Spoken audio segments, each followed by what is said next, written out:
And so in the next hour and a half or so, you can talk and I can talk and he will definitely talk about matters of interest to all of us, about journalism, about reporting, about the Middle East. And let's start by talking about impartiality. Something which interests me greatly as a reporter for the BBC myself, someone who has to very much cleave to a code of impartiality, which is something which our founding statutes, I suppose you'd say, at the BBC, it's written in those, and we have to stick to this. But here's a quote from the foreword to the new book. A reporter's supposed lack of bias, which I suspect is now the great sickness of our Western press and television, has become the antidote to personal feeling, the excuse for all of us to avoid the truth. But Robert, you know, what if people aren't actually interested in your feelings and what you think about it? Well, what about if they just want to read the paper to find out what happened? Look, if they want to read Reuters, it's there. If they want to read the AP, it's there. If they want to read... Well, it is for us. It's not for most people. Well, then they can pick up any morning newspaper, by and large, except the Independent, where they'll find a bit more. Look, I think the point is that it isn't a question of the feeling. It's the issue of, you know, the American School of Journalism, you have to give 50%. You can hear me okay, by the way, or not? You're fine. You have to give 50% of each story to each side in the dispute. And, you know, that's okay in a football match, very impartial. You're reporting a football match, or a public inquiry into an M40 extension in the north of England or Birmingham. But when you're dealing with the Middle East and you have a massive human tragedy, I think you have to be impartially on the side of those who suffer injustice and those who are being occupied and oppressed. That doesn't mean politically, it doesn't mean you have to support I found Arafat such an arrogant man. I realised I've never been so savage about anyone in my previous book, but Arafat, that was pointed out to me, I hadn't realised it. And it certainly doesn't mean you have to be pro-Israeli. You don't have to be pro-Iranian, which is pretty difficult most of the time, and you certainly don't have to be pro-Bush, which is impossible most of the time. But I do think that you have to have a moral, I hate to use that cliche, compass. I think, you know, if you walk out of this building and you see an atrocity, you're angered by it, you have feelings. Well, we should be able to have feelings too. We're not machines that sit out in the Middle East saying, well, you know, scorecard today, 3 Palestinians, 1 Israeli. The spokesman for Israeli Defense Forces says X. The PLO, a Palestinian doctor claims that X for Y. Goodbye, I'm going home, cup of tea, that's it. That's not what we should be doing. Yeah, okay, but on the one hand, on the other hand, is not the way to do it. I absolutely agree with that. And the other one is sources. But wait a second, but let's talk about this business of feelings. Sources. What about the example? We were both there in Beirut in the summer of 2006, during the war there. You and I both went round the southern suburbs when it was being absolutely pulverized, and south of Lebanon as well, when the Israelis were pulverizing the place. And we both, I hope, reflected the reality of that in what was in our different kinds of reporting. You know, I do TV and radio, and you do print. But, you know, at the same time, Israelis on the other side were receiving rockets, missiles. But nothing like the casualties. There was nothing like the level of casualties, there was nothing like the level of damage. But, however, for them, it was a very big deal. So their feelings were also in play as a result of that. So what I'm trying to say, I think, is, as reporters, shouldn't we just get a little bit above feelings? And because without the context, the wider context of what's happening, feelings are just basically, well, they're angry and we're angry, and where do we go from here? Well, we have a correspondent, as you know, in Jerusalem, as you had at the time, and Don was with the Israeli army and actually came briefly into Lebanon with them until they all ran away, him, Don too, as he put it, if the IDF runs, Don runs too. And I was on the other side of the border. Now, I'm not going to sit there accounting for Israeli casualties when I've got dead children from Kana lying at my feet whom I'm writing about. The casualties were nothing like equal. Most of the casualties on the Israeli side were military. Most of the casualties on the Lebanese side were civilian, as we know, more than 1,000 of them.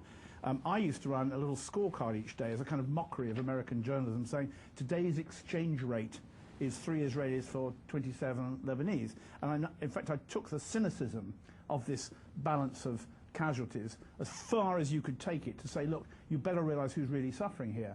And of course, the reason why the Israelis were so upset at the end is they didn't win the war. They got nowhere except getting a UN force in. And now the Hezbollah, and I was there 5 days ago looking at new sets of bunkers north of Litani with deep underground landline telephones, and all the villages in the south are empty. Read it in the Independent next Monday, I think, because they've all gone to Iran for training. And I know this because one of them came back dead with bullets in him and was buried as a martyr in Tyre 2 weeks ago, just outside Tyre. So the next tragedy is already being planned. And one of the things I think that we didn't show up properly in that war, looking back on it. One of the many, as always. Yes, you know. but one of the things was that most wars, in fact all wars I've ever covered, are also primarily to test weapons. The Americans could test weapons in the hands of the Israelis, and the Iranians could test their new missiles, particularly the one that hit the Israeli gunboat, in the hands of the Hezbollah. It's a weapons testing range. And we shouldn't doubt that for a single moment, because the moment you go to the next arms fair, you'll find the Americans' weapons being boosted as combat-proven in Iraq and by Israel. And if you go to the Iranian stand, and there is an Iranian stand at Western arms fairs, they'll be trying to flog a new missile to you and tell you off the record it's the one that hit the gunboat, which almost sank, by the way, the Israeli boat. That's another side of the story we don't do, because at the time, you know, you can't go around checking that the Iranian military attaché is watching through binoculars, as he is, of course, in Beirut. Let's talk a bit about the job of a journalist.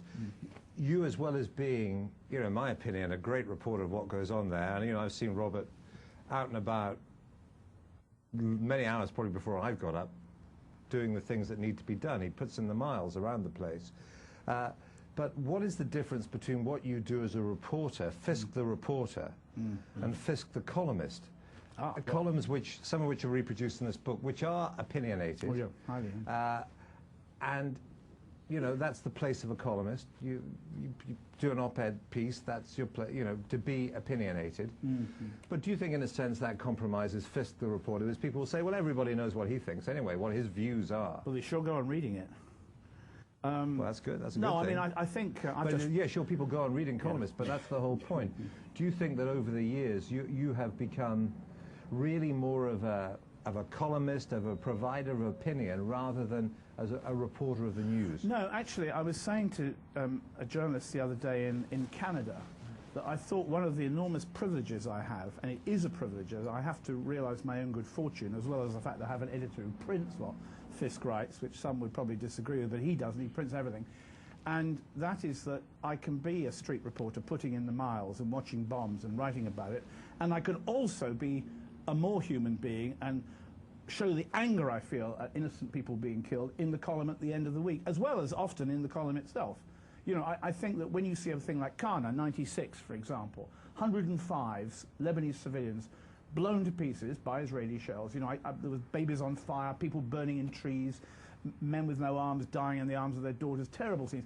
You've got to show your feelings about this and say who fired the shots, not sit there and say, on the other hand, an Israeli spokesman said they were unaware, which they weren't, as it turned out, of what they were shooting at. And the Hezbollah claimed they didn't have their families, but other people, local Shiites, claimed, and you're back doing the 50%. Look, if you're reporting, and you'd have to be very old, and so would I, the slave trade in the 18th century, you don't give equal time... Surely you didn't cover that story, did you, Robert? No, I wished I was at Arnhem, actually, but that's a different matter. You don't give equal time to the slave ship captain. If you're present, which we weren't, at the liberation of a Nazi extermination camp, you don't give equal time to the SS spokesman. I was in this is our time, August 2001, the Sbarro pizzeria in Jerusalem. And when I got there, a Palestinian suicide bomber blew himself up. There's an Israeli woman with part of a chair leg through her, and a child with no eyes. I didn't give equal time to the Islamic Jihad spokesman, and the same went Sabra Shatila, where I was present. I didn't give equal time to the IDF spokesman who'd sent the murderers in. I think you need to take a moral position. Let's talk about how you started out in journalism. I know there are a few things that Robert wants to read to us tonight, and when I certainly joined the BBC, there was a whole course that we did called news writing. Yes, you're going to get that in a minute. Yeah. Which was basically something which translated the things that we used to do as students. I did history, you know, essays. I did how we well, my goodness. And Latin. How we were, you know, we had to convert into being reporters, and I think you've written about that. I was 17 when I first arrived in Newcastle upon Tyne. It was a city of heavy black 19th century buildings a spider's web of iron bridges and smouldering steam locomotives, the air thick with coal smoke and red haze from the steelworks at Concert. The news editor of the Evening Chronicle, John Brownlee, did his best to cheer me up. "You'll be in our Blythe office, Bob, a bustling little coal town on the coast with plenty of life and lots of news." Brownlee was in estate agent mode. Blythe was a down-at-heel collier harbour, smothered in the dust of doomed mines and 1,000 coal fires. The slag heaps glowed red at night, the dying shipyards were bankrupt, pools of vomit lay splashed over the pavements outside the Blythe and Tyne and two dozen other pubs and clubs every Sunday morning.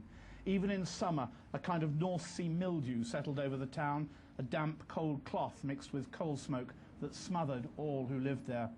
I was homesick and lonely, and I was paid £17.50 a week, a third of which I handed over to Mrs. Hamilton, my landlady at 82 Middleton Street, where I slept in a room 7 feet in length and just 5 feet wide with a single tiny gas fire. When I came home one day, I found the gas board asking my landlady why there was no money in the meter, and I had to explain that I didn't earn enough to pay for the heating. So I spent all evening in front of fire in the rotting old back-to-back Chronicle office in Seaforth Street, then walked home through the smoke at midnight and cowered under my blankets for warmth. I used to read history books on Sunday afternoons, wrapped in a heavy overcoat, sitting in the overgrown Victorian beach garden near the port. And we wrote in cliches. Always cliches. When the police were seeking a hit-and-run driver, they either spread their net, or narrowed their search, or stepped up the hunt. Company directors were bosses, scientists were invariably boffins, officials were always chiefs, storm-battered ships invariably limped into port, suicides were always tragic, brides always beautiful, angry councillors were hopping mad, and protesting villagers would always take to the streets. Those who discovered bodies were horror-struck or mystified. The latter applied to the construction gang building a new Blythe bypass, who excavated dozens of corpses, all in their Victorian Sunday best, and thought they discovered a mass grave until they realised they were digging up a cemetery.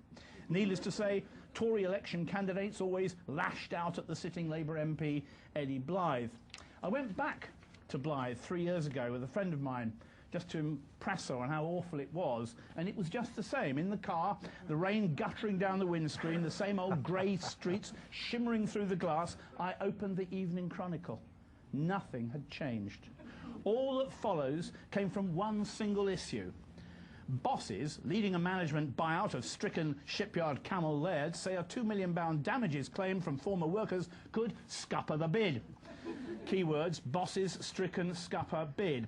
A pair of high flyers will be winging their way to France for the most gruelling cycle race in the world. Keywords: high flyers, gruelling.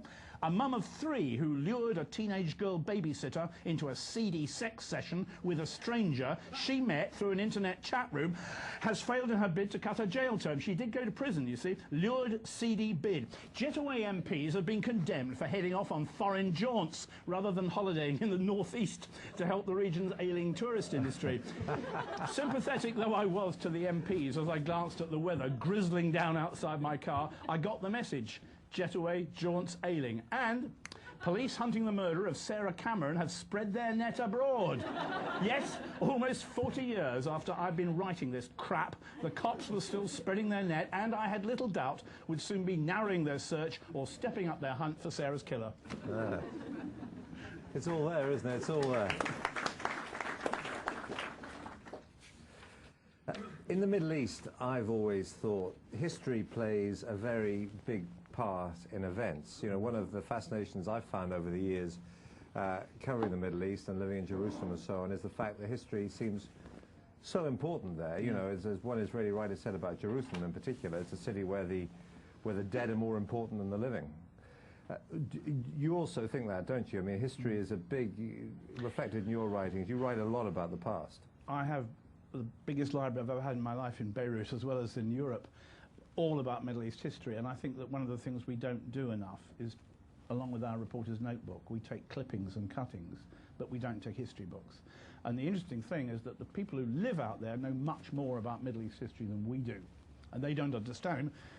Well, history's alive there, isn't it? Well, I'll tell you a perfect example. There's a guy I know. His name is Mohammed. He lives in Sabra Shatila. Every morning he gets up and shit in this dull, dark crabby confines of concrete and dirt.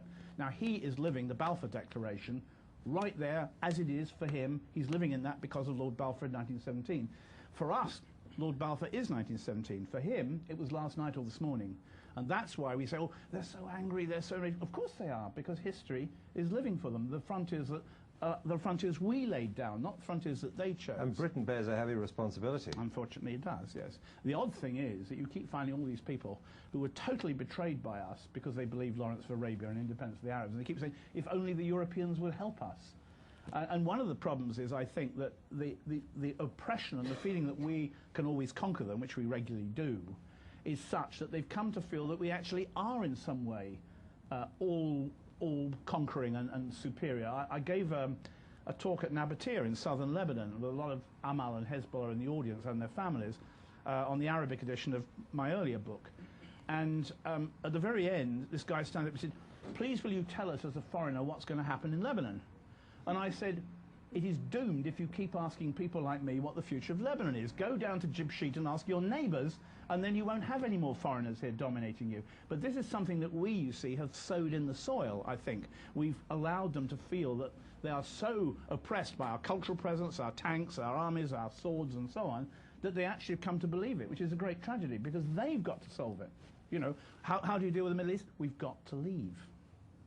Yeah, I mean, bearing in mind that Britain's responsibility, bearing in mind our history and so on, apart from simply leaving, and, you know, with the exception of 2,500 troops, whatever it is now, outside Basra, we've pretty much left in that sense.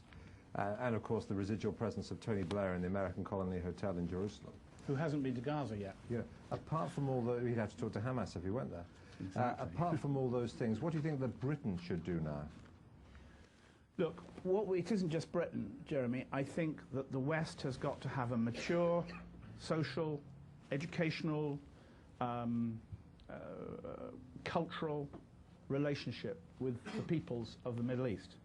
We keep saying we're going to go there and we're going to give them, you know, packets of human rights off our supermarket shelves and lots of democracy, and the freedom they ask for when you ask them tends to be they want freedom from us, which we don't want to give them. And as we arrive with all our democracies, we always, without exception, Napoleon did the same in the 18th century. He promised freedom to the people of Cairo from the Pashas. We did the same in 1917 in Iraq. General Angus Maud said, we come here as conquerors, as liberators, not as conquerors, to free you from generations of tyranny. And always we go with our Apache helicopters and our Humvees and our Abrams tanks and our swords and our horses. And we, you know, we've got to stop having this military domination of the Middle East. There was an Iraqi baker asked me once, he said, Mr. Robert, why, when he said you, he meant me, the West. You see, here we are again with symbolic. He said, why are you in Tajikistan, Kazakhstan, Afghanistan, Pakistan, Iraq, Israel, Turkey, Bahrain, Kuwait, you see? And still he goes on, Oman, and so on, Bahrain. And I couldn't give him a reply, because it's a kind of iron curtain that runs, it actually runs from Greenland, Iceland, if you think of the American forces, Britain, Germany, Bosnia, Greece, connects up with Turkey and goes right way down almost to Somalia. What's it for? I mean, these are the issues, I think, and we still don't know I don't know what the answer is. What's beyond it? China, Russia, India?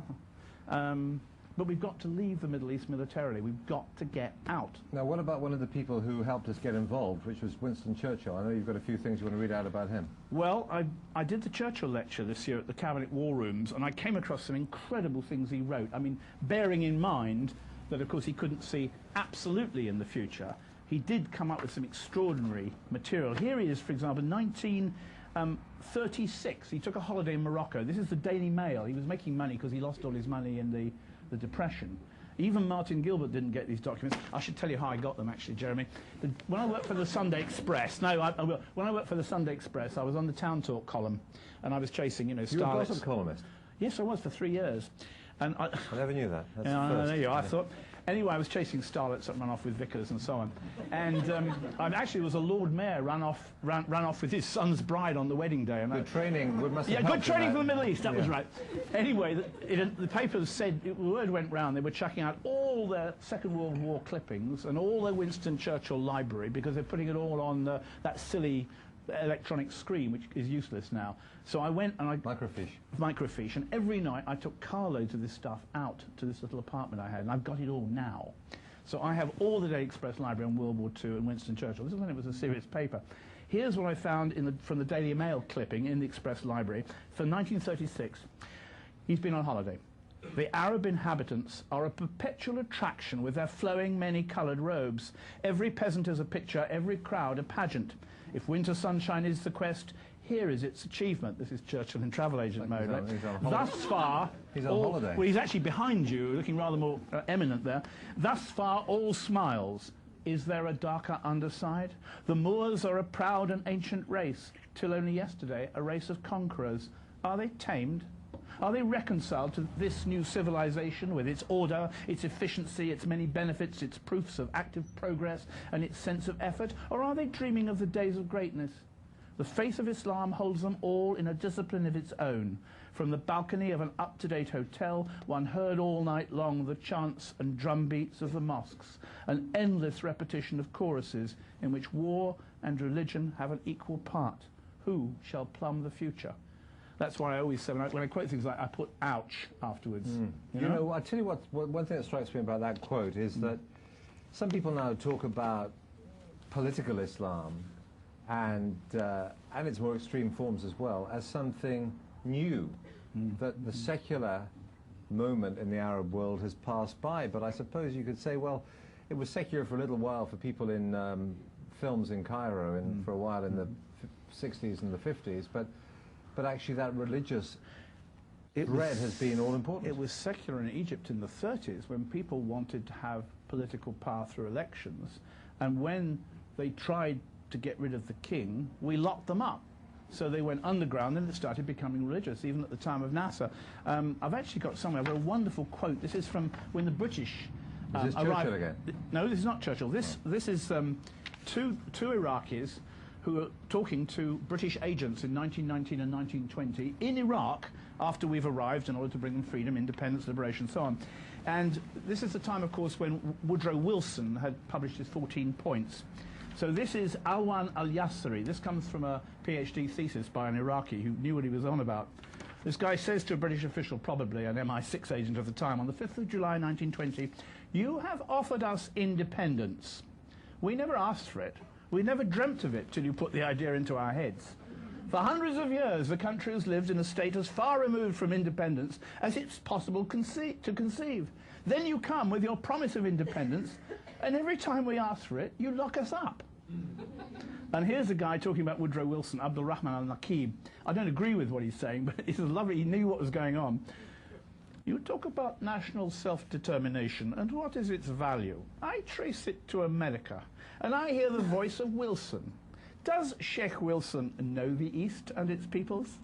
Does he know our ways of life and our habits of mind? Do not submit to guidance from Sheikh Wilson." You know? You'd think of somebody else who might be putting that one now. Tom, I asked you a question again that is about the modern day, I think. And another thing from your book, your new book, you say that, and I'm taking this, it's a fragment of a sentence, you could say it's slightly out of context, but you're saying that in Britain, the role of the press is very important because it's come to play the role of parliamentary opposition. Yeah, because the Tories voted for the war. Yeah, but you know, is that really the job of the media, to be the parliamentary opposition? We're not elected, we're given soapboxes, but you said that it's come to play that role. Because the Tories voted for the war. No, so you think then that that's not a role that the media ought to play? In principle, we should have an opposition that's worth voting for. We haven't. That's the problem. You know, the press, it's not the fault of journalists that we've ended up as a voice of the people in a way we never intended. I mean, you know, but you had a voice of the... You see yourself as that now, though, don't you? No, 1 million English people saw themselves as that just before the 2003 war, but nothing happened. They don't have a platform on a major national newspaper in the way that you do. Oh, yes, they do, because we talk to them, but I don't think Tony Blair did, you see. That's the problem, But Jeremy. look, Robert, you say here, my own journalism over the past 5 years has concentrated more and more on the sheer hypocrisy of the political, military, journalistic nexus of power which is deployed to fool us. Yes, absolutely. You know, it's a very valid issue, but is that the job of a reporter? I mean, I get back to my earlier point, which is is that because you've done so much and because people read and listen to what you're saying, that you have really gone beyond and above being a reporter, and perhaps that's what you should concentrate on, and not on the rushing around the place and trying to find out what's going on. There's nothing worse than a columnist who pontificates from London or Washington and isn't on the ground to see the reality. And what I can do, I hope, in however imperfect a way, is I can be in the villages of southern Lebanon, see the air raids, be in Iraq, see what's happening to the Americans, and still have a column at the end of the week when I can say, bloody hell, you know, this is what Blair sounded like on TV when I sat in Baghdad. And but you're something more than or different from just a regular reporter then? Oh, I think so. But I think there's something else that you're slightly missing, and I'm only pointing it out. Okay, and that is a lot of my columns are not about the Middle East at all. They're about I know. what turns out to be my obsession: steam locomotives, the Titanic, cinema, novels. You know, I was contemplating the other day how important trains were in Russian literature. Anna Karenina falls in love on a train, falls out of love with her husband at Leningrad railway station. She commits suicide under a train. Leo Tolstoy died on a railway station. And you remember Dr. Zhivago was all about trains, wasn't it? Both in the movie and in the book. So if you read... Yeah. So what is it? Is it Imperial Russia struggling with modernity? Well, it was equivalent of Terminal 5 at that stage, probably, wasn't it? If you remember, there's a wonderful scene where Zhivago's coming back to Yuriatin to find Lara in the snow on the track. And in the book, he goes in to have his hair cut because he wants to look smart for Lara. And the woman is a woman barber, you know, sort of Bolshevik Soviet barber. He says, well, you know, how'd you get it? He said, oh, I had to sleep every night in trains. You know, he said, had to sleep in, you know, cattle wagons and restaurant cars marooned in the snow, and sometimes in special trains. And there's a wonderful moment when she's cutting his hair. She says, you better be careful, you know, all this talk of special trains. The book's much better than the film. Why, when you went on Desert Island Discs, did you choose as one of your records the Israeli national anthem? Because you have many critics in Israel and among their fellow travellers and supporters who would be absolutely gobsmacked to hear that. They were. Well, first of all, I first heard it played in full when the Israelis were at the Al Alamein anniversary, because, of course, the Jewish brigade and Jewish soldiers in the British Army died and have their own graves at Alamein. There are many Arab Palestinians, of course, who are also buried at Alamein. So you go along the cemetery and you see a Brit, a Palestine Jew, because that's what he would have been at the time, a Palestine Arab. And I thought it was a very beautiful piece of music, and I said so on the programme, I was always struck by how wonderful and inspiring this music is. It is actually Mlad Vast by, who wrote Vltava, Czech composer. Czech guy. Smetana, isn't it? Yeah.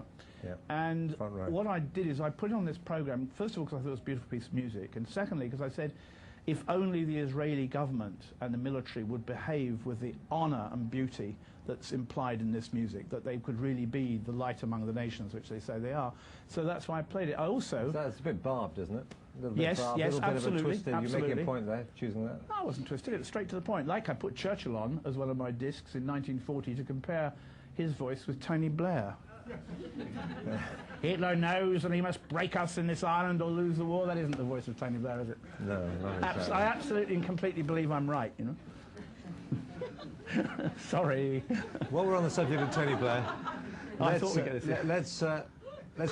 hear a little bit about Iraq as well. You have a letter, I believe, from U.S. Army Major in Ramadi. Yes. I've got his permission to read this to you. I'll only read a little bit.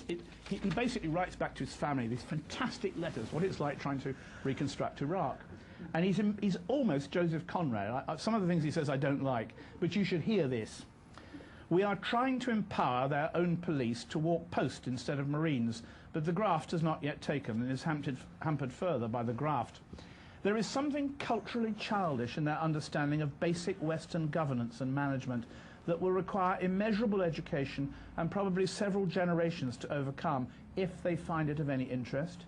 That education is, of course, a choice that they have to make on their own. They are not our people. Our understanding of their tribal governance and its relationship to formal civic management is equally naive and charges our frustration. The problem now is that every inconvenience has become our responsibility. They act as if they cannot comprehend our sacrifices and are thus ungrateful for them. The reality is that they cannot culturally comprehend our altruism or believe our stated intentions. Even though it is not their desire to offend, we are insulted, and it bleeds us of affection and tolerance. Liberation will compete with invasion as our legacy, but locally we are ideologically irrelevant.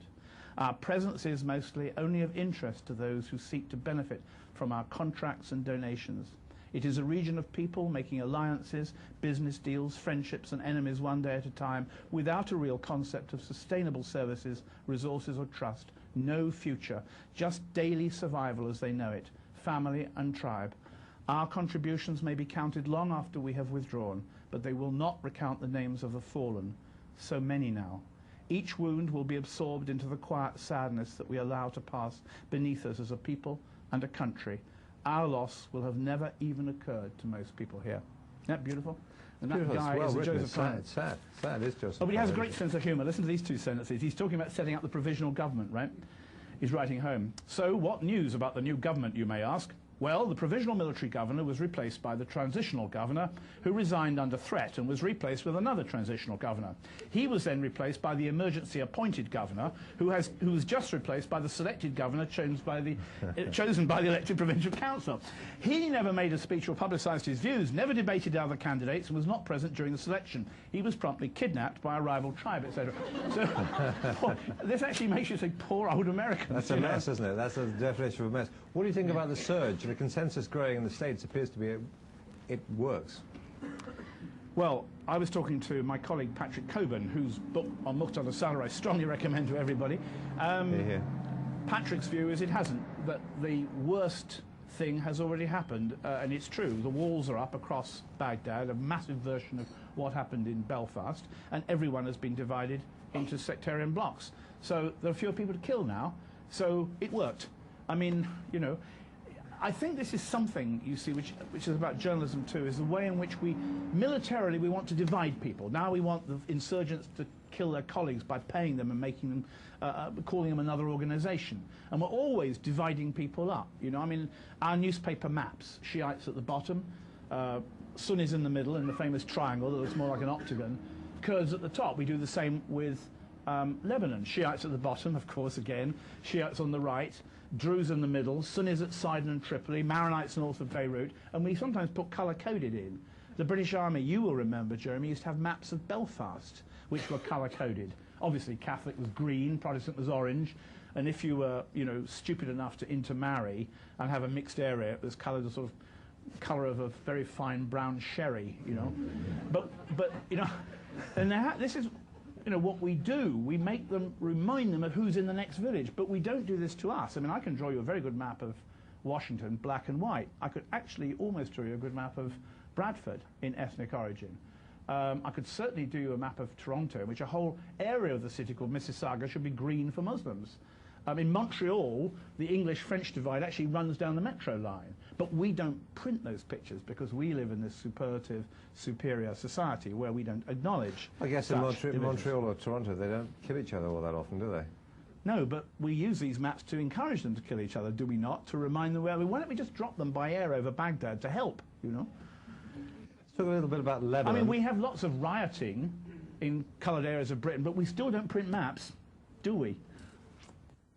Let's talk a little bit about Lebanon. Who killed Rafik Hariri? I understand the UN is getting closer now to setting up they're setting it up to operating its tribunal. Who do you think is going to be in the dock? And do you think those people would be the killers? I think Ba'ath Party security arranged his death. I don't think Bashar al-Assad did. Just after, I was 400 metres from the explosion. I saw Hariri on fire on the ground. I knew him quite well. And in the paper, in the following 3 days later, I named the top 4 Lebanese officers working for the Syrians whom I believed were very close to the killing, must have known that it might happen or would happen and was going to happen. As a result of that, and I mean, the fact that this following happened is some proof of what we're talking about. A Lebanese army general asked to meet me at Paul's coffee shop downtown in Beirut. They have a French Paul's in Beirut. And he arrived in you know, cross stars in his general's uniform, and he said, "Robert, don't use your landline, it's being tapped." I mean, I think it's tapped by, you know, who knows. I mean, I'm not going to say bin Laden's at 55 Acacia Avenue. You know, there's not much point in worrying about it. But he said, I said, who's tapping it? And he said, the écouteur, the listening department of the Sûreté Générale, the General Security. I said, who's doing it? And he said, General Tufayli. And then I said, well, what about my mobile? He said, that's all right. And I said, how do you know? He said, because I tap the mobiles and I'm not tapping yours at the moment. But I then printed Tufayli's name in the paper and said, because the Amn-Alam Écouteur department makes so many mistakes, my home number is 370615 Beirut, just in case you've got the wrong number to tap. But clearly that tap was put on by Tufayli, who's now happily, you know, no longer in his job, who was another pro-Syrian officer. So why were the Syrian side of the military nexus in Lebanon so concerned that I was putting these names in? Because they realized that there was a connection. What's the political outlook in Lebanon? There's been this long-running crisis going on for, you know, there's been no president since last November, but it's been going on since before then. 16 months or more, 18 months now, the country's been politically pretty much paralyzed and split. Is there an easy solution to that? Or no, what's your prognosis, it will remain, Jeremy, as long as the Americans and the Iranians are in political conflict, and especially if they end up in military conflict. I think one of the reasons why the Hezbollah are building these bunkers is if anybody, just anybody, fires a missile or a rocket or drops a bomb in Iran, whether it be America or the Israeli proxies, then Iran, or rather Iran's proxies, will shoot into Israel. So we have another Lebanese war. As usual, I mean, the whole story of Lebanon, since you first went there and since I first went there, is Lebanon is used by other countries as its bloody playpen.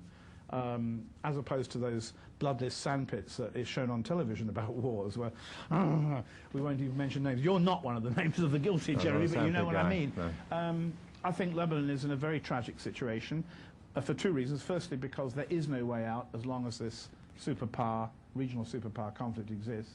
And secondly, because I fear very much that Lebanon, because the French created it, is a totally artificial state. You see, to be a modern state, it has to get rid of confessionalism. You know, the system where the president of Lebanon has to be a Christian Maronite and the prime minister has to be a Sunni Muslim and the speaker of parliament has to be a Shiite.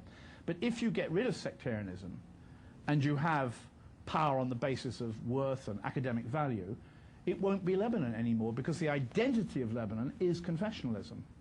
So I don't think, I mean, Lebanon just goes from one daily crisis to the next, and I think it lives like that. It's easy to find in Beirut and in the rest of Lebanon, it's easy to find people who will talk about the possibilities of a renewed civil war, but it strikes me that the fact that there has been this actually quite long-running political crisis now without one suggests that there's quite a demand for not having one, and also an awareness of the dangers, and in a strange kind of way, a certain kind of stability as a result. I think that's absolutely correct. I don't think Lebanon is going to have another civil war. They don't want a civil war. You know, an awful lot of Lebanese during the real civil war, 1975 to 1990, sent their children abroad to be educated. You know, London, Geneva, Boston, Washington, wherever. And they've come back, some of them, not enough unfortunately, and said, what is this anachronistic, ridiculous place where these Zoama, these aristocrats, go around and argue and nitpick over where their seats are in Parliament? And these are people who, you know, have voices which are eloquent and can be heard. The other side of that, unfortunately, is that during those awful mass riots of thousands of people chucking stones in January of last year, when, again, it was a dubious privilege, but at least as a reporter I was on the streets seeing the real thing. If the army hadn't been there, the Lebanese army, and they actually, in some cases, acted very bravely. They didn't kill anybody. Imagine the British coming between 6,000 people chucking stones at each other and not even wounding one. The army stopped what could have been a very serious civil conflict. That was a dangerous moment, wasn't it? I mean, everyone I spoke to at that point, I mean, it seemed to be a consensus that they were half a day away from it. Yes, we were. And I tell you, the problem there was that the younger men who were going bananas, chucking stones, throwing stones off 12-story buildings. I mean, you had to look up all the time. And the younger ones were not quite old enough to have a memory of the war. Their earliest memories would have been post-war Beirut. They might have remembered the ruins, but they didn't realize how easy it is to start a civil conflict and how impossible it is to stop it. So that was a danger, that we're almost too long after the Civil War for the collective memory still to exist among people who are grown up enough to chuck stones and wield batons and scream and shout. Now, want you to ask some questions in a moment, but I know there's some other things you want to read out. So, No, I don't have to. well, what about one thing, since I've mentioned it? How did you get the title of this book? Well, I was talking to I was giving a lecture in the States of Valdosta. I'd never heard of it before. It's in Georgia. And a very smart guy came up to me. He's a Vietnam veteran, very eloquent guy again. His son is a lieutenant colonel, a medical officer, lieutenant colonel in Baghdad. Very sad, in fact, because his other son is a doctor who's totally against the war, and the two sons no longer talk to each other. And in fact, when I met him, he said he'd just got a phone call from his lieutenant colonel's son who's in Kuwait, just going to be sent up into Iraq. And I said, how is he? And he said, he's frightened. But anyway, what he pointed out to me was that the military code in the United States has been changed, or was changed, by Rumsfeld. And this is a little piece I wrote about him, and it's the words that chill me. Sorry. In the week that George Bush took to fantasizing that his blood-soaked war on terror would lead the 21st century into a shining age of human liberty, I went through my mailbag to find a frightening letter addressed to me by an American veteran whose son is serving as a lieutenant colonel with US forces in Baghdad. Put simply, my American friend believes the change of military creed under the Bush administration, which I had no idea of, by the way, from that of soldier to that of warrior, is encouraging American troops to commit atrocities. So first, here's the official US Army's soldier's creed, originally drawn up to prevent any more Vietnam atrocities, any more My Lais. I am an American soldier. I am a member of the United States Army, a protector of the greatest nation on earth. Because I am proud of my uniform I wear, I will always act in ways creditable to the military service and the nation that it is sworn to guard. No matter what situation I am in, I will never do anything for pleasure, profit, or personal safety which will disgrace my uniform, my unit, or my country. I will use every means I have, even beyond the line of duty, to restrain my army comrades from actions disgraceful to themselves and the uniform. I am proud of my country and its flag. I will try to make the people of this nation proud of the service I represent, for I am an American soldier. And here's the new version of what is now called the warrior ethos. That's what the Pentagon calls it. I am an American soldier. I am a warrior and a member of a team. I serve the people of the United States and live the Army values. I will always place the mission first. I will never accept defeat. I will never quit. I will never leave a fallen comrade. I am disciplined, physically and mentally tough, trained and proficient in my warrior tasks and drills. I always maintain my arms, my equipment, and myself. I am an expert, and I am a professional. I stand ready to deploy, engage, and destroy the enemies of the United States in close combat. I am a guardian of freedom and the American way of life. I am an American soldier. Ouch.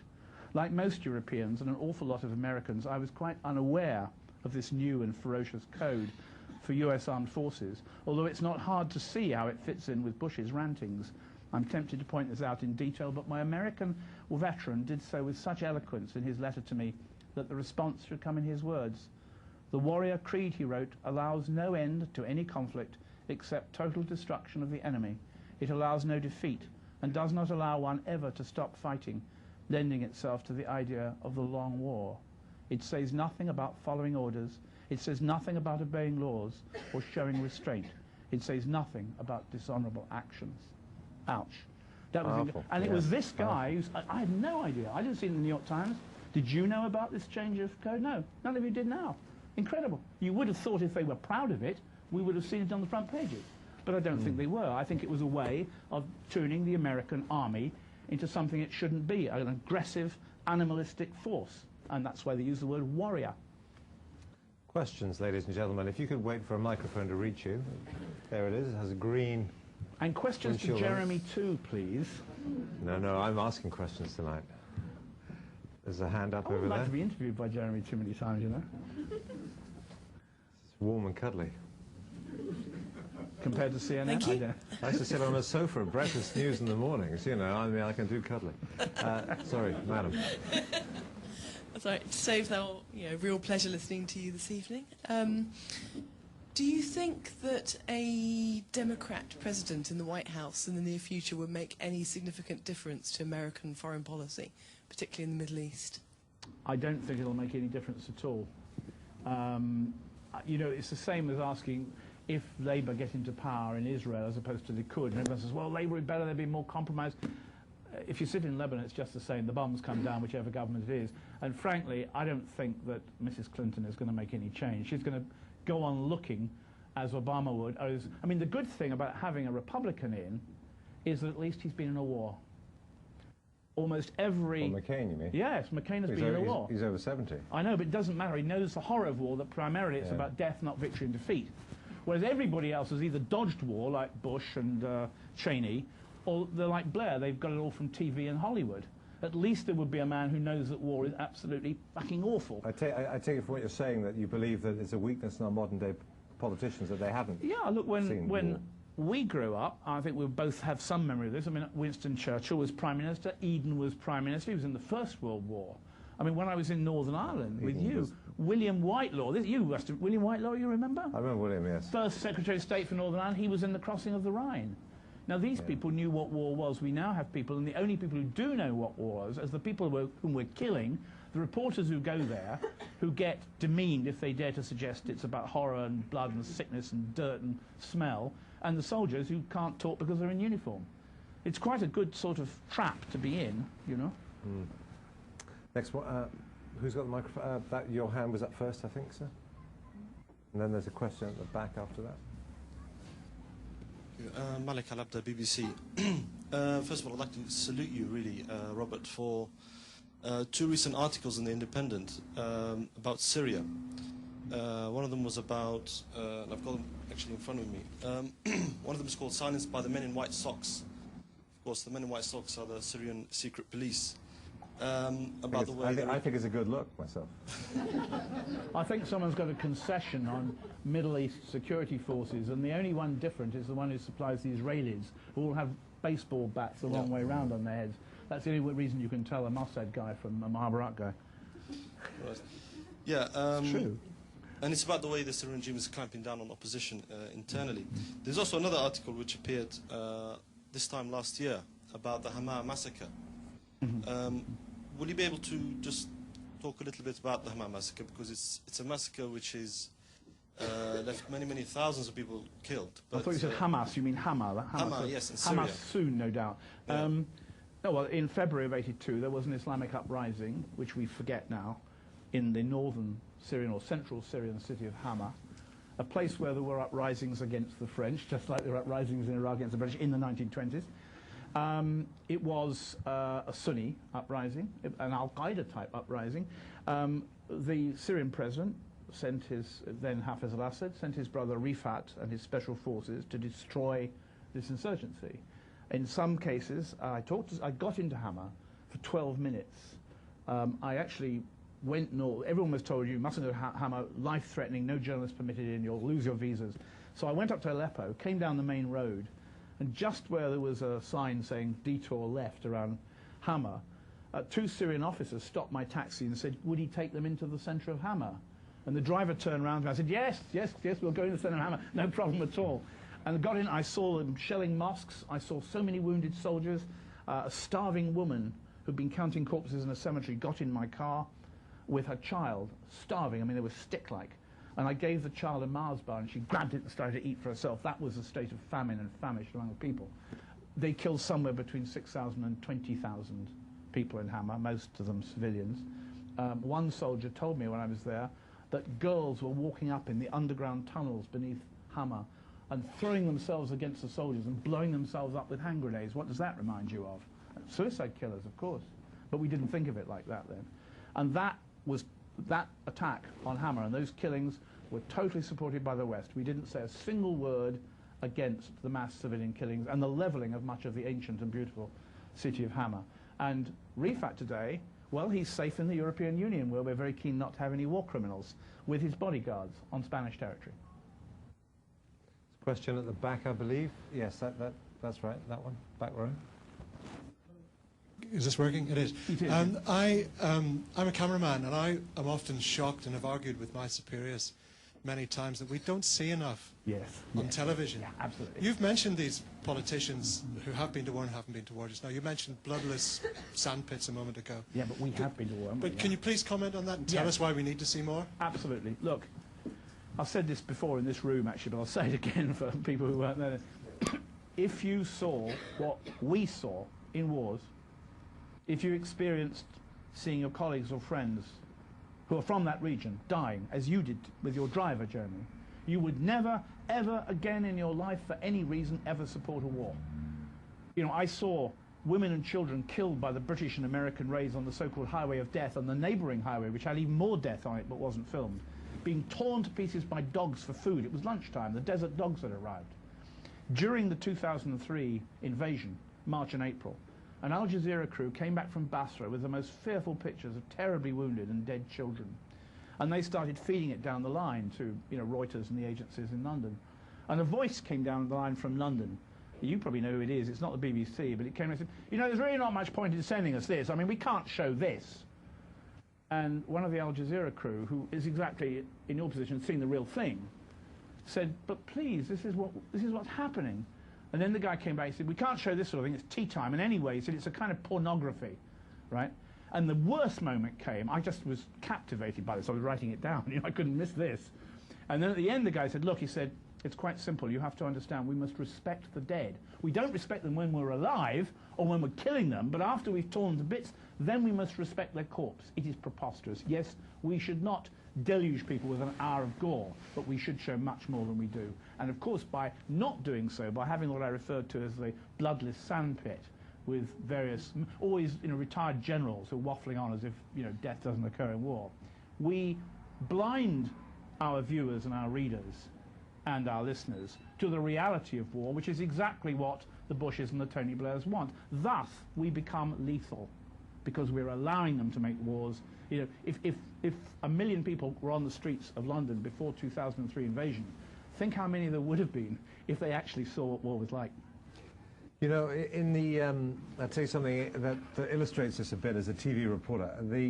In Baghdad in 1991, the Amaria shelter killings, yes. The raid on the Amaria shelter that blew it up, which killed 300-400 civilians, and I was there that day, and I went and saw the bodies and so on. And the cameraman I was working with, Rory Peck, who was member of the Frontline collective, and was killed a couple of years later in Moscow. I was working with Rory, and Rory, I said to him, look, Rory, I absolutely agree with you, this is a terrible situation. It was, and I've had the debate many, many times as a TV reporter with our desk people about what we can and can't show. But I said, look, try and do a mixture of shots, please, Rory. You know, do the, you know, close-up of the hands, the foot. And then I saw him, you know, zooming in on severed heads, and I said, Rory, look, please, that stuff is probably not going to get on. And he said, look, I'm just filming this. I know they're not going to use it. He said, I'm filming this so they can see it back in London and get some kind of reality check about what's going on here. You know, the argument against this, and this is the debate that people, you know, I've had in many, many times, is that by showing too much gore, and I personally think we don't show enough, but by showing too much, you devalue your own currency, that effectively people get too used to it, they get a bit freaked out of it to start with, and, you know, and if it is tea time, it's a bit ghastly if the children are in the room, and even if it's just later on, after 10 o'clock or after 9 o'clock or whatever, then after a while it would lose its impact. No, there's no proof that people would get used to it, and we don't get used to it when we see the real thing. Well, in other cultures, they do show it a lot. Yeah, oh yes, they do, absolutely. You'll see people in Lebanon, if, you know, dead Syrian soldier will come up and start taking snapshots for the family album, yes. But I'm not talking about that, nor are we. Look, I've got a different question, which comes straight in on this point. Why is it that you can see in fictional movies at the cinema, Saving Private Ryan, etc., or the suicide bomb explosion in Rendition, which is a brilliant film, things which you are not allowed to see when it's real war? You can see it when it's totally manufactured by Hollywood, with blood everywhere. I mean, and people's chests bursting out and heads coming off. No problem, and kids can see this. But when it's real war, you are not allowed to see it because the governments under whom you live don't want you to see it, and we connive at that. Well, I don't know if it's about government. I think it's a feeling of scruple, and I think it's also a feeling, say, the BBC, my employers for many years, they get a lot of letters of complaint saying, that freaked us out completely. You can tell us about it, but please, do we really have to see it? Well, sorry about the letters of complaint, but sometimes, you know, the Iraqis also have probably, if they could write them in English, some letters of complaint. I'm on your side of this one. I know you are, Joan, it's all right. Creative friction is what we've got up here on the stage. Exactly, yeah. No, I agree with what you're saying. I mean, I think it's an issue, and that we ought to show a bit more. Another question? You've had your hand up for a while. Wait for the mic, please. Yeah. Wait for the mic. Ali Albazez, I'm just a civilian and a fan. Well, be careful of the bombs coming. Mr. Fisk, you mentioned in your writings and in the Great War for Civilization that after the fall of Baghdad, you saw buses of organized men, and you recognize some of them burning these institutions. Because I've seen them burning institutions before. Exactly. Yes. So I don't know if they were burning cultural institutions as well, like the Quranic Museum in Baghdad, and if they were the same men, who might they be? Do you know, I still haven't found out. I mean, what was clear at the beginning, I mean, there were two groups of people. Correct me if you think this is wrong, Jeremy, but there were two groups of people who were effectively destroying things. There were the looters, who were taking away everything from dentist chairs to money to, you know, the wheels off moving Mercedes, etc., and who clearly went in and looted the National Museum knowing what they were looking for, knocking over Greek statues as they went for the prize things, who clearly had already known before the war that this is where they were going because there were people out in the Gulf who wanted this.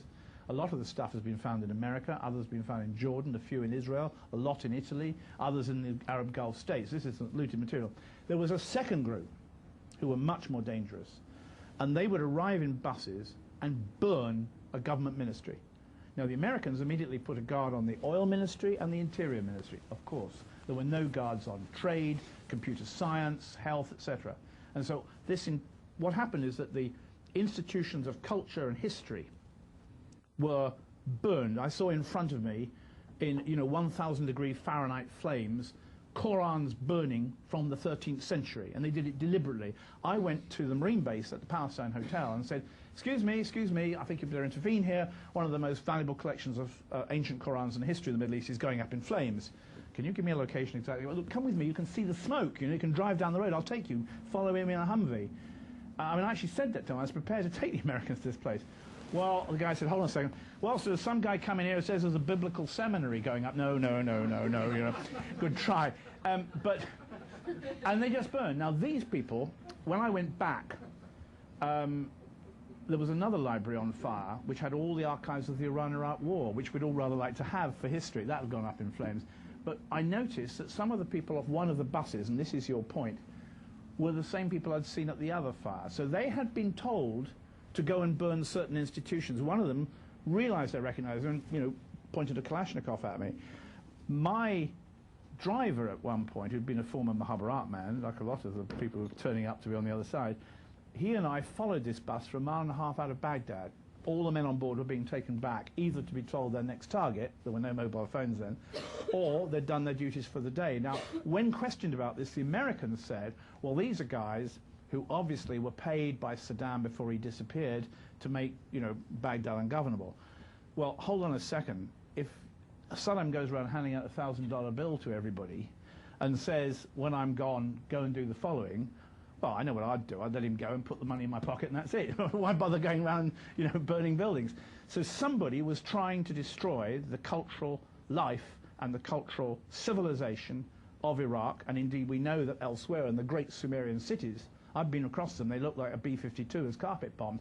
People have dug down through 4,000 years, smashing everything, pots, jewelry, anything to get at what's at the bottom, because collectors want 8,000-year-old material. And in this way, Iraq has been destroyed as a cultural heritage civilization. So who did it? I don't know. I never found out. Sorry, that's where the story stops. Yeah. I think we will find out, but not now. Another question? Let's have... a lady for a change? This lady at the front. Funny, in America, if I'm often doing the choices, they always say, it's time to have a woman, time to have a woman. God, the equality thing in America is very strong, so you benefited from it. Go on. Oh, great, thank you. Nicole Jackson, Guardian. I was just wondering, psychologically, actually, to both of you, how you cope with the job you do, seeing the horrors that you do, and also, do you never feel a frustration? I mean, how much do you feel you can change? I know you can point it out to people, but what can you actually do to make a difference? Yeah, I don't know if you could hear the question at the back. It was, sorry, it's not no, it really. doesn't matter. How does it affect me to see the things I see? And what do I feel a sense of frustration that what I write, you know, does it make a change? I'll answer the second question first. With one exception, proving that the Israelis knew what they were doing at Kana by proving on a videotape that they had a pilotless drone over the camp taking lifetime television pictures. I can't think of a single story I've ever written that's made a difference to anything. I'm sorry to be so pessimistic. But doesn't that make you feel so yes, occasionally, yeah. But the other question I say to you is this: you know, it isn't a question of coping. If journalists go to cover wars and they don't like it, they can fly home club class with a glass of champagne. If they want to go on reporting it, they shouldn't complain about it. The people they should talk about who can cope or come to terms with or need counselling, all this other psychobabble language which drives me crazy, are the people who live in the country, who have pariah passports, who can't get visas and who have to go on long after we have left from the war trying to keep their families alive. These are the people you should be asking questions about. Don't worry about us. We can, you know, we can get along. That's my view. And I never even think about the effect it has on me. I was asked, I'll be honest with you, I was asked in a cafe or pub in Beirut a few weeks ago by an Lebanese Armenian couple, the same question: what effect does it have? And I said, you know, the other day they blew up Anton Ghanem, the MP in Lebanon, in his car. And a few days before, I'd been at a dinner he was at. You know, we'd been chatting. As I saw Hariri, you know, I knew him very well. And I got to the car very quickly and saw Ghanem lying there with blood all over him. And I felt absolutely nothing. That's what Lebanon has done to me. And I told this couple that's what Lebanon has done to you too. It's done the same to all the Lebanese. That's my answer to your question. Have you ever? I mean, yes, after Sabra Shatila, no, I get very, very angry when I see dead civilians. That's why I say to hell with this so-called impartiality. These people were massacred, and you should feel angry when you see it. That's a proper human reaction, not let's rush over and see if we can get some spokesmen to justify it or say they're sorry. Yeah? But Sabra Shatila, I did wake up after spending the whole day literally climbing over corpses that were stinking in the heat. And I woke up believing that all these corpses were piled on the bed round me. And the reason was that the smell was on my clothes. And my cleaning lady came in the morning and said, burn them. And I did.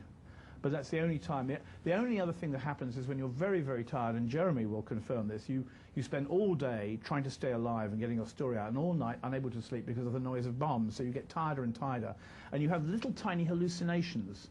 My worst one, it still happens now when I'm travelling around, is waking up on an aeroplane and realising with horror that I haven't filed on my dreams. Vietnam veteran journalists had the same problem, but I do remember one day, because one of your colleagues put this on the BBC, on the correspondents programme on Saturday morning. I was half asleep in bed to say I'm going to stay in today. It was a Saturday morning, actually. A week later, I heard it on my little radio. I actually woke up and saw a little tiny miniature Israeli aeroplane fly through the window and go out through the French windows, and the pilot looked at me as he went through, right? I mean, it was about an inch high, I suppose. That's the only sort of mad hallucination I've ever had. And a week later, it was on the BBC. And you know who it was, don't you? Who was guilty of that? Gavin, I think. I'm not sure. Anyway, yeah, really. It was all right. There are some people, Robert, who'd say, you know, if I was a psychologist sitting here, the good people who deal with trauma, who operate out of this building, for example, would say that your inability to feel anything when you saw the corpse of someone you'd met, the dreams you're having, shows that you've actually been... I've only had one dream quite in 22 years. Seriously, psychologically damaged by things that you've... I mean, do I look psychologically damaged, don't I? Ladies and gentlemen, read this book. The point what I would say is that, in answer to your question, is that I think that what you do in life, the job that you do, the things that you do, leave a mark on you. And if the trade that you follow often involves seeing bad things, then that is going to that's going to shape you. And it certainly over the years has shaped me, and dare I say it, it is psychobabble. Perhaps I have even had some counselling as a result of that. Oh, Christ, I'm sorry. It's all right. But because it clearly works, that's why I'm such a well-adjusted person. Yeah. Look, I think you would agree with this, and I'm not trying to steal any thunder over you. I think you've got to be tough to work in a place like the Middle East, and you've got to take the sticks and stones, sometimes literally. You've got to realise that you are watching this massive, tragic piece of history, and in a terribly perverse way, you are privileged to do so. Yeah, I agree with and you're that. paid to do so. And we're tourists. No, we're not tourists, Jeremy. No, in a sense, I don't go taking pictures of Roman volunteers ruins. then, all right, volunteers. And the yeah, thing we're is, volunteers. We We're choose volunteers. to be there. And so I agree with what you were saying earlier on, that essentially, I think there is a bit too much now. People talk a little bit too much about the traumatic implications of the job of journalism. It's not that actually, journalists... we feed off it too. We need it. We need it, otherwise we can't do our jobs. It's not that journalists don't feel things, it's that there are millions of other people who don't have our privileges, who have the same problems, who should be looked after. No, that's the way I think I'd sort of... I agree. You know, I was thinking... I'll give you another little end of reply to that. When I was doing the launch of my last book on the French and Dutch, I was spending a week in the boulevards of Paris, and then I was in Amsterdam on the canals, and I was in Antwerp. And obviously I saw, you know, happy families. Everyone in life has their problems, but people with families who were happy going out in the parks, and they were secure and safe comparatively in Europe. And I went back to Beirut, and I sat on my balcony over the Mediterranean. I've got a nice home there. And I thought to myself, you know, I was 59 then, I'm 61 now, and you can't wind back the movie and be, you know, James Bond again, or Joel McCrea as Humphrey Haverstock in Foreign Correspondent by Hitchcock. And I said to myself, you know, if I lived the life again, when Louis Heron of the Times, long dead now sadly, wrote me a letter as foreign editor saying, I offer you the Middle East, you know, I thought a bit like King Faisal at the time, would I do the same thing again? And knowing what I did, and the answer was yes, I would. But I have to say that what Louis said in his letter was a bit like, you know, John Brown in Newcastle. He said, "You'll enjoy the Middle East. It'll be a great adventure with lots of sunshine." And he was right about the second part. There's no doubt about that. Lawrence described the sun as a sword, and he was correct. Another question, I think. Now from the back now. There's one at the chap at the very back by the coats, and then we can go to you there with your hand up there. There, hand up, yeah. Thanks.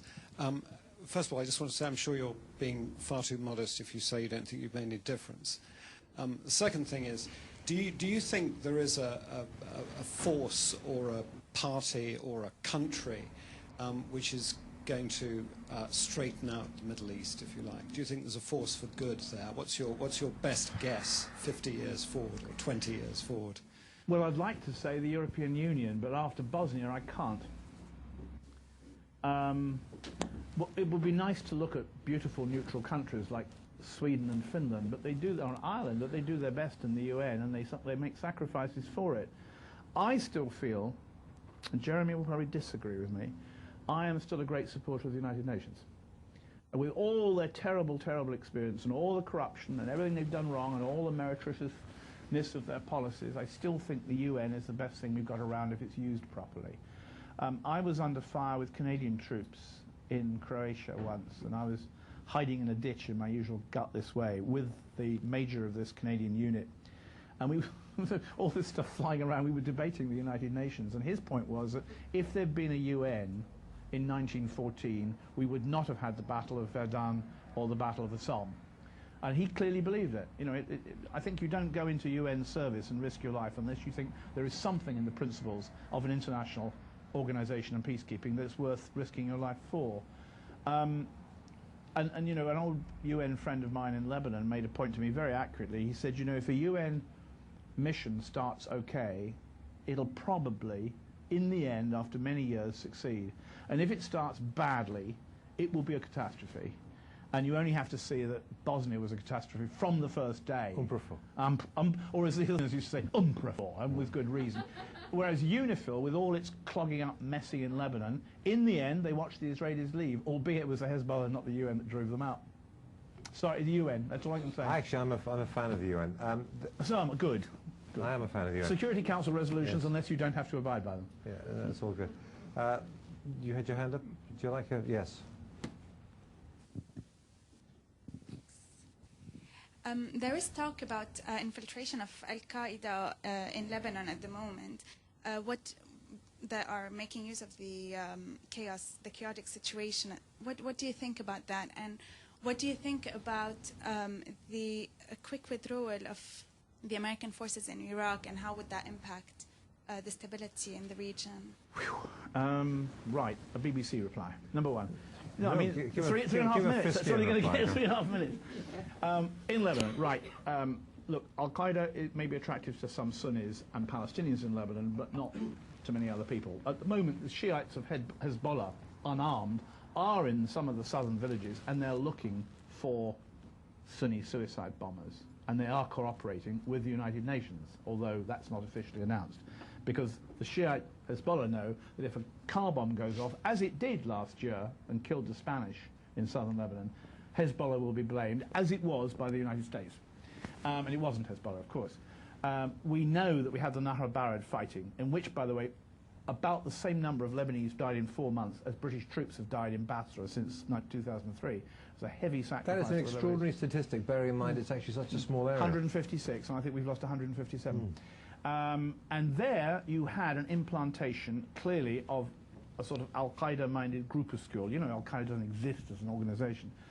It clearly came in from Syria, or with Syria's help, although my understanding, and I won't bore you with why I've come to this conclusion, is that the Syrians did not expect that this would happen. It sort of broke loose on its own, which Al-Qaeda tends to do, and the Syrians did not intend for what happened to happen, for all kinds of reasons I won't, go on now. But it was an extremely serious matter because, of course, it did need, in the end, to have the whole camp rubberized in order to close down, even though some of them got away and got back to Sidon. The irony, of course, was that when the Lebanese army wanted more weapons, the Americans were flying C-130s night and day into Beirut, giving them helicopters with belt-fed machine guns, but no missiles in case they used them against Israel later, and giving them reduced quality ammunition for their tanks so that they couldn't use them later in southern Lebanon. And of course, when did the Lebanese really need protection with weapons? They needed them in 2006 when the Israelis were dropping bombs. But on that occasion, the same C-130s were landing at Tel Aviv with weapons to be used against Lebanon. So that was the irony that most Lebanese, who lived there, picked up. So much for Al-Qaeda. What was the other one? That was the main question, I think, about the Americans leaving, yeah. The Americans will leave Iraq, must leave Iraq, and can't leave Iraq. And what they're looking for, I suspect, is moral grounds to say it's okay. I think that I've got one sentence I'll read to you to show you how they're going to do it. This is David Brooks in the New York Times. The most perceptive reports describe not so much a civil war as a complete social disintegration. This latest descent into chaos in Iraq was initiated by American blunders, but is exacerbated by the same old Iraqi demons: greed, bloodlust, and a mind-boggling unwillingness to compromise for the common good, even in the face of self-immolation. You see, the Iraqis don't deserve our sacrifice. The sacrifice the Major was talking. The same day as this, American servicemen writing in USA Today, the same thing. Iraq is unworthy of being called a civilization, was one of the quotes. So we are beginning to set up the Iraqis as being a people who don't deserve these wonderful gifts that we were going to give them. And that will be the grit that we shall spread on the sand to get our tank tracks moving and get us out.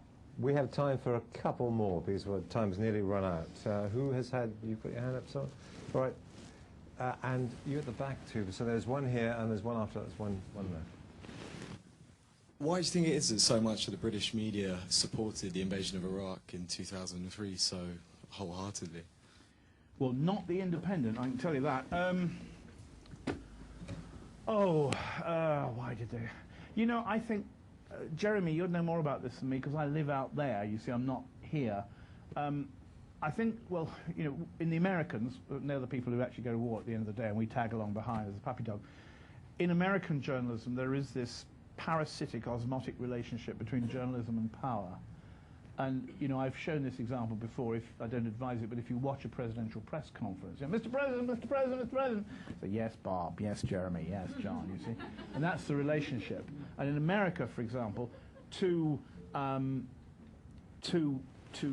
challenge power which is what our job should be, to challenge, to monitor the centres of power, as that great Israeli journalist Amira Haas always says. That is what our task should be. But in America, you don't get brownie points for doing that. You want to be close to power. You want to feel they're going to tell you things. And so you're always quoting official sources, US sources, intelligence sources, which is meaningless because they'll tell you anything they want you to write. That's a bit discredited now, though, isn't it? People didn't. A few fingers were burned. Some lessons were learned after 2003. Look at that huge breast beating the New York Times. 2005, the Los Angeles Times. U.S. authorities say, U.S. officials said. One U.S. Justice Department counterterrorism official said. Officials said. U.S. authorities say. We haven't even got to page 2 yet. Several U.S. officials said. Those officials said. Officials confirmed. American officials say. Maybe it was a piece by U.S. policy. Maybe it was a piece by U.S. policy. Well, that's real. You can come and look at it. Or there's at one point, there's a Jordanian official said. And then it goes back again, if you don't believe me. American officials said, say U.S. officials, officials say, officials said, one U.S. counterterrorism official said. There you go. That's the answer to the question. Okay, that's the American problem, right? I think the British one is that we have a long history here of having real war correspondents from World War II. I remember, I've got recordings of Richard Dimbleby over Hamburg in the firestorm. All I can see in front of me is a great white basin of light in the sky. War, we all want to be them, you see. I remember growing up with listening and reading and listening to the BBC recording scrapbook for 1940. Luftwaffe coming down now, a Spitfire right on his tail, and boy, the RAF boy got these chaps. Quote, you know, there was a lot of criticism at the time within the BBC about that, because there was criticism that not that I remember it, of course, because I was 20 years before I was born. But the thing was, people were saying these guys were just commentating on it as if it was a horse race or a cricket match. This is war, for goodness sake. No, it was a vicar wrote to the Daily Mirror, and his words were, "Where men's lives are concerned, must we be treated to war on the level of a football match?" But the Daily Mirror's front page editorial was, "Bloody marvellous, we've never heard anything so good as this." Well, I actually had to read the BBC's internal records on this to write something about it, and they too were worried. Not so worried, it has to be said, as they were about the whole implication of correspondence income tax. There was a very thin thing about editorial. Do they pay them? The big thick file it was whether war correspondents going ashore with the invasion in 1944 would have to pay income tax while they were abroad and out of Britain. And whether, in fact, it was necessary to, because it would be unfair, should they be deducted from their salaries? Massive internal debate in the BBC. Can I say that kind of thing does indeed still go on? Yeah. But look, you know, I think there is a sort of folk memory of World War II, and there's an awful lot of testosterone starts floating around on the ground, and you get slipping on it after a while. When 1990, when Saddam invaded Kuwait, the wrong country, it was right when he invaded Iran, all kinds of American correspondents arrived, the most exotic camouflage clothes. One of them came in with camouflage boots with leaves camouflage painted on it. Those of you who have seen a desert will know that there aren't a huge amount of trees. And what was one of the funny things that happened is that many of the soldiers were something had left over from Vietnam. No, these were brand new, believe me. I actually put in the paper what department stores they came from in Texas. And that's one of the places they're from. But anyway, at that time you found a lot of US troops, even Marines, were writing. They wanted to write. Not poems, just accounts. Or they wanted to talk about their dreams, and they'd hand me all these bits of paper. It was quite extraordinary. All the soldiers, you could think, wanted to become journalists, and all the journalists wanted to be soldiers, you see. And that's part of the problem. War correspondent. Some of our colleagues actually wore these ridiculous military costumes. They were playing, it was theatre, and they were going to be okay because they were embedded, or in those days we said in the pool. I wasn't, but they were. No, you know, that's your problem, I'm afraid. Editors that are making the decision higher up. Don't you put anything down to sort of political interest? Oh, yes, of course. But you see, look, it is a fact. I don't think you'll find a single editor would deny it. Wars sell papers.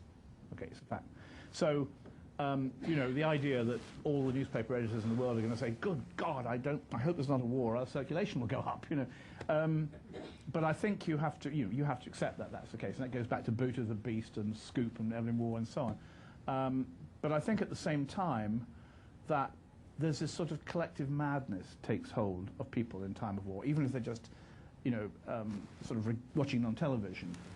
I mean, I remember in 1990, a colleague of ours, a perfectly responsible, reasonable guy, going completely demented. We've got to stamp out Saddam. Even the Arabs want us to. This man is worse than Hitler. I mean, Blair couldn't outdo this guy.